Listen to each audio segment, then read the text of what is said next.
Olá pessoal, meu nome é Thiago Carlos, sou engenheiro da EcoEng e nesse vídeo eu vou estar passando para vocês. Entenda de uma vez por todas como funciona um sistema de energia solar. Então fica ligado no vídeo e bora lá!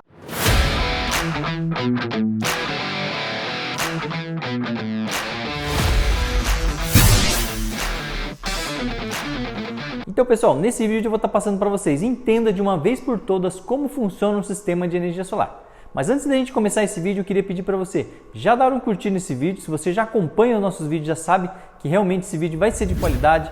Já se inscreva no nosso canal, ative o sininho para sempre estar por dentro aí de todos os vídeos que a gente está publicando aqui no nosso YouTube. Toda segunda, quarta e sexta ao meio-dia a gente tem um vídeo novo aqui, passando para vocês um pouco mais de conteúdo relacionados à energia solar. E também temos as nossas redes sociais, nosso Instagram, nosso Facebook e o nosso Telegram também, caso você queira aí nos acompanhar também nas nossas redes sociais, beleza? Então vamos lá para o nosso primeiro passo aí que a gente deve ter aí para você entender de uma vez por todas como que funciona aí um sistema de energia solar, beleza? Primeiramente, pessoal, o sistema de energia solar funciona da seguinte maneira: nós temos os módulos que ficam instalados na coberturas, tá? Esses módulos que convertem a energia do sol em eletricidade, tá? Então é assim que funciona. Então esses módulos, essas placas que ficam instaladas na cobertura, elas recebem a irradiação solar aí do sol, né? Então não é o calor, tá pessoal? Então é a luz do sol que faz com que esses módulos, né, consiga aí captar essa luz do sol e converter ela em eletricidade, tá? Então temos algumas pessoas que acabam achando que aqui é muito calor, aqui faz muito sol e tal.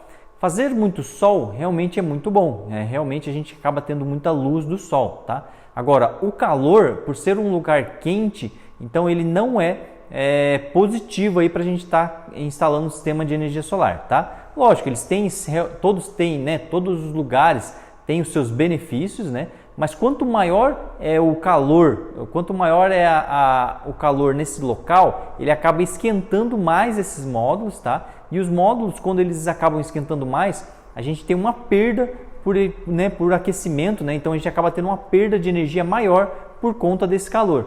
Então o ideal é que a gente tenha realmente, né, um tempo de sol, né, que é horas de sol pico que a gente diz que seja maior, tá? Então no verão, por que a gente gera mais energia no verão? Porque a gente tenha maior horas de sol durante o período do dia, tá? Então a gente tem um dia mais longo, então por isso que a gente consegue gerar mais energia, tá? E também a posição do sol também, isso acaba ocasionando aí, ajudando bastante na geração de energia dos nossos módulos, tá? Então não é o calor que faz os módulos converterem em eletricidade, mas sim a luz, tá? A luz do sol, a radiação que faz com que ele consiga aí transformar, né, a luz em eletricidade, beleza? Após isso, pessoal, toda essa captação que os módulos captam, né, através da luz do sol, ele acaba passando aí por uma string box. O que seria uma string box? São proteções que nós utilizamos na parte de corrente contínua, tá? Corrente contínua é tudo essa rede, é a mesma eletricidade, né? Essa mesma carga que nós utilizamos, por exemplo, em baterias de carros, né? Baterias automotivas, são 12 volts, né? Então lá a gente utiliza corrente contínua, tá? Corrente alternada é a corrente que nós utilizamos, né? A eletricidade que nós utilizamos dentro da nossa residência. Então essa luz, essa câmera aqui a gente está utilizando, ela está ligada, né, na parte elétrica aqui do nosso escritório. Então ela está utilizando então corrente alternada, tá? E já na parte dos módulos é corrente contínua. Então ali nós temos as proteções string box, onde nós temos as proteções contra corrente contínua. O que seriam essas proteções?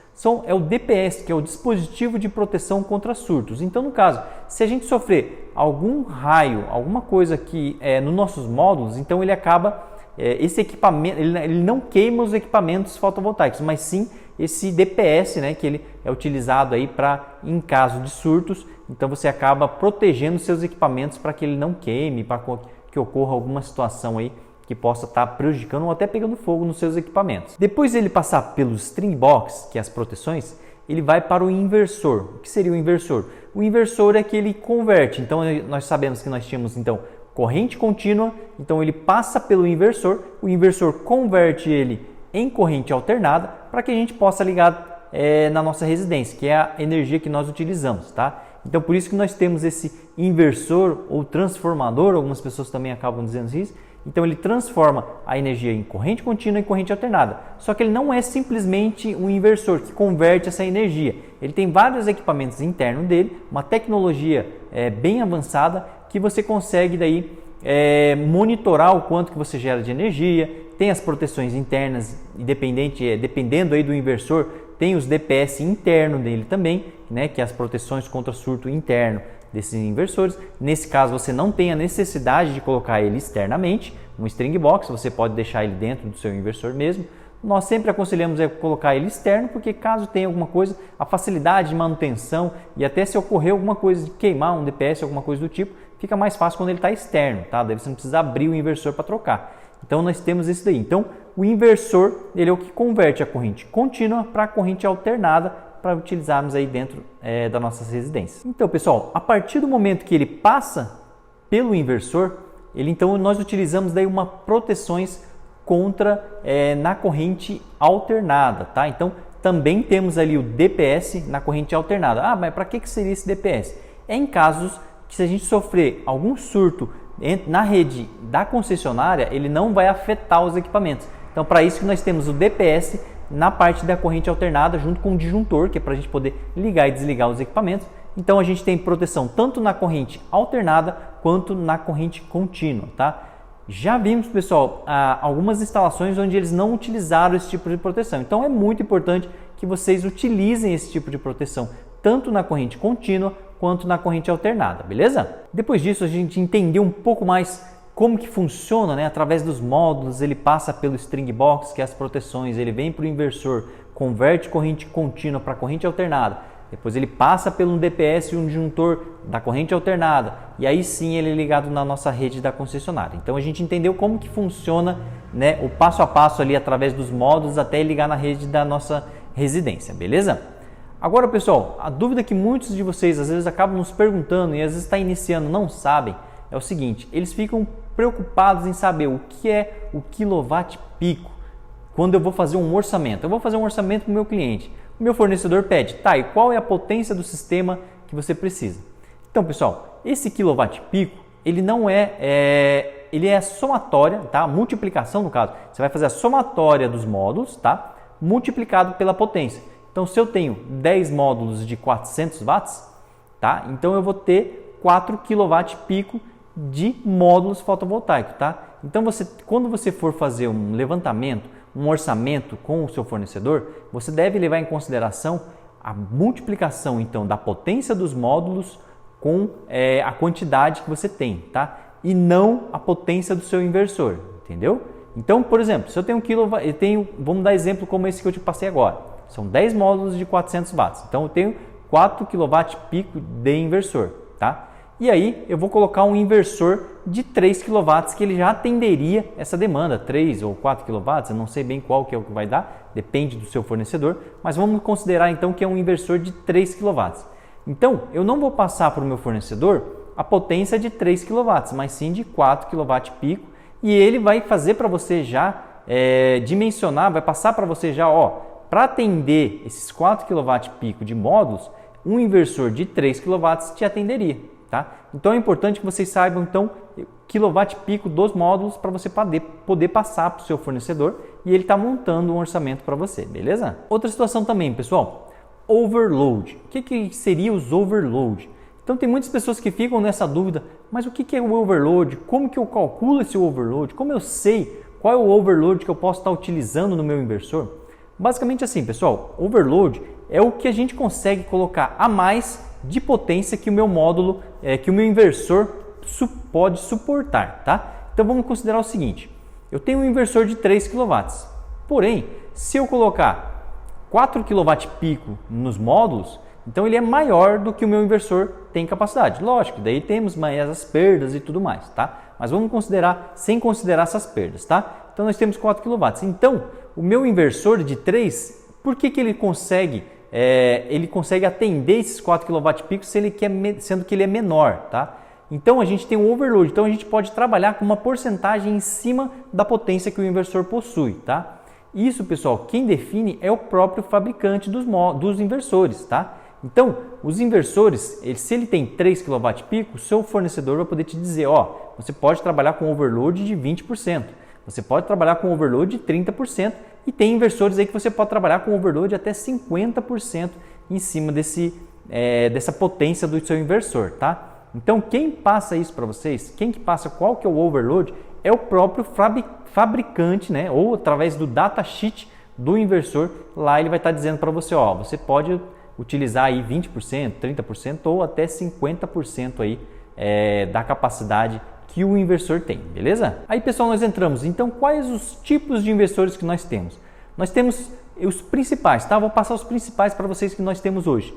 É o do tipo string, inversor do tipo string, tá? Que é o Fronius, o Sofar, o Helt, PHB, nós temos Renovid, temos esses vários inversores que é do tipo string.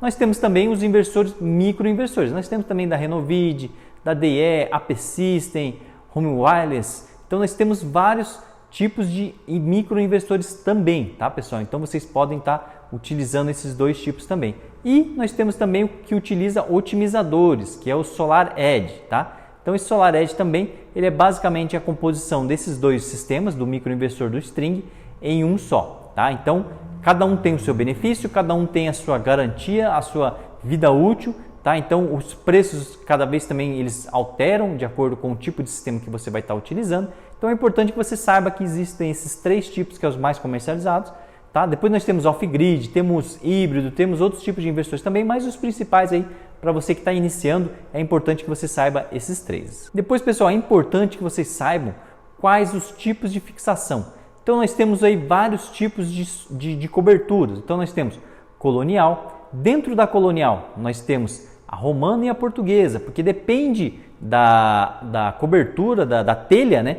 Então tem telhas mais altas e tem telhas romana que ela é um pouco mais achatada, tá? É importante que você saiba exatamente qual que é a telha que o seu cliente possui para você orçar com o seu fornecedor, beleza?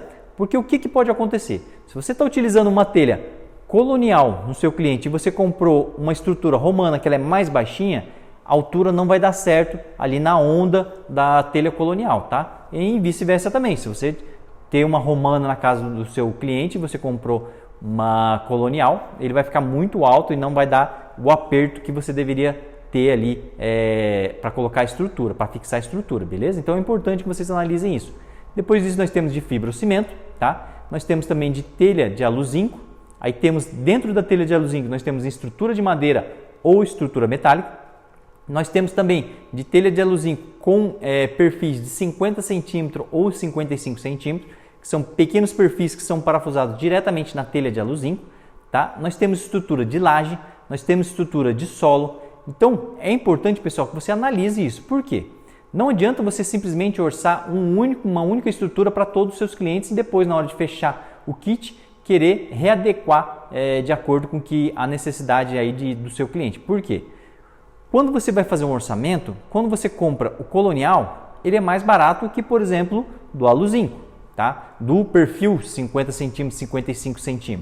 Ele é mais barato. Depois nós temos o colonial. Aí depois nós temos de fibrocimento também, que eles acabam utilizando os parafusos um pouco mais robustos, assim, um pouco mais seguros, né? Então tem parafusos aí para parafuso madeira, tem autobrocante, então eles utilizam aí um pouco mais de estrutura, então os preços elevam também, tá? Então dá uma alteração bem grande aí em relação às estruturas. Então é importante que vocês analisem qual é a estrutura do seu cliente e já orce exatamente como deve ser, para que depois não tenha nenhuma surpresa aí na hora de você entregar, ter que vender o sistema para o seu cliente. Resumindo tudo que nós temos, então os módulos captam a energia, corrente contínua passa pelas proteções, passa pelo inversor, do inversor passa pela proteção de corrente alternada é ligada na rede da residência. Não tem que mudar nada dentro da rede da residência, tá? Então é importante que vocês saibam isso. Tem alguns clientes que acham que vai ter que mudar toda a fiação e tal, não mexe nada com essa parte de fiação. É importante que vocês analisem o quadro da residência dele, se está adequado, né? Se não está tendo nenhum perigo, até para ajudar o seu cliente, lógico. Isso você pode deixar à parte ou simplesmente avisar o seu cliente aí que ele deve fazer essa alteração, né? E melhorar um pouco mais aí em questão de segurança dele mesmo, tá? Não do sistema de energia solar. Aí vocês fazem um aterramento correto, né? Tanto dos inversores como dos módulos também. tá? E aí vocês utilizam aí tudo que a gente passou, né, para vocês em relação aos inversores, qual é o inversor, qual é o tipo de estrutura, para estar orçando para o seu cliente, beleza? Pessoal, espero que vocês tenham gostado desse vídeo. É um resumo aí de tudo como que realmente funciona o sistema de energia solar. Eu acredito que às vezes as pessoas que estão iniciando não entendem bem como que é essa relação, às vezes entendem que sobre a captação, mas não sabem o quilowatt-pico, não sabem que existem outros tipos de inversores também, que a cobertura altera valor também. Então eu acho que é importante a gente tentar passar um pouco desse conteúdo para vocês estarem analisando e estarem pensando e montando o orçamento aí para os clientes de vocês também, beleza? Se você gostou desse vídeo, dá um curtir, compartilha aí com seus amigos, se inscreva no nosso canal, ative o sininho e fique por dentro das nossas redes sociais, aí, nosso Instagram, Facebook e Telegram.